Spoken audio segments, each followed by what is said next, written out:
अभी मैं एक देख रहा हूं, ये डॉलर का, डॉलर लगातार दुनिया के रिजर्व में कम होता जा रहा है। ये समझिए आप, ये छोटी बात नहीं है, ये बहुत बड़ी बात है कि दुनिया जो किसी भी स्थिति के लिए डॉलर रिजर्व में रखती थी, अब वो डॉलर रिजर्व में नहीं रख रही है। अभी आप कहेंगे कि इसका क्या मतलब हुआ, तो इसका मतलब मैं आपको बताता हूं और डिटेल में बताता हूं। क्योंकि अब जो है दुनिया को लगता है कि डॉलर वो करेंसी नहीं रह जा रही है जो किसी ऐसे समय में काम आएगी।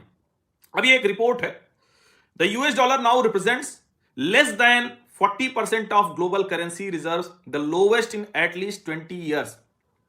पिछले 20 सालों में ग्लोबल करेंसी रिजर्व यानी दुनिया भर के अलग अलग देश जो करेंसी रिजर्व बनाते हैं उसमें सबसे न्यूनतम है। This percentage has declined 18% points over the last year. पिछले 10 सालों में 18% डॉलर कम हो गया। आप इसको ध्यान से समझिए, ट्रंप इतना बौखलाए क्यों है।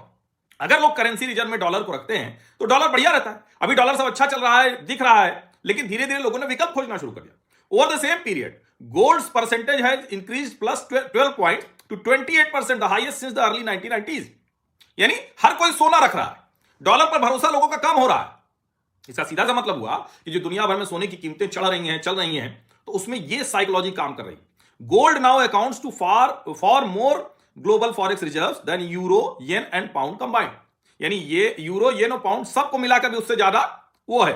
This comes as central banks continue diversifying away from the US dollar while rapidly stockpiling gold in their vaults. इसको जरा ध्यान से सुनिए। मैं इसीलिए कह रहा हूं ना, मोदी से हारे, मादुरो को मारे, ट्रंप की बस इतनी ही कहानी है, इससे ज्यादा आप कुछ है नहीं। भले वो बड़ी बड़ी बातें करे, वो मतलब छाती अपनी ठोके कि नहीं हमने तो बड़ा कमाल कर दिया है। दुनिया भर के सेंट्रल बैंक अपने खजाने में डॉलर की जगह सोना रख रहे हैं। 2025 में 65% चढ़ा है सोना। अब तक की 1979 के बाद ये लार्जेस्ट एनुअल गेन है। और US dollar index decline -9.4%, worst annual performance in 8 years.